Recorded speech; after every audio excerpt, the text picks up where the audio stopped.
আজকের গল্প শেষ আলো। এক গ্রামে এক বৃদ্ধের কাজ ছিল সন্ধ্যা নামার আগে রাস্তার ধারে সব লণ্ঠনগুলো জ্বালিয়ে দেওয়ার।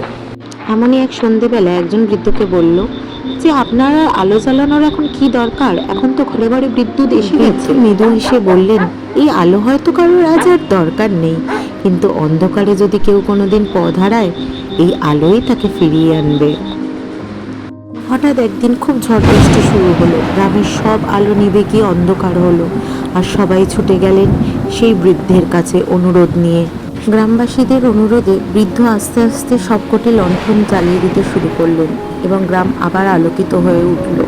গ্রামবাসীরা বুঝতে পারলেন তারা যেই আলোকে এত তুচ্ছ মনে করেছিল, সেই আলোই হলো তাদের সবচেয়ে বড় ভরসা। জীবনের কোনো কাজই ছোট নয়, সব কাজই কারোর না কারোর জীবনে বড় আশীর্বাদ হতে পারে।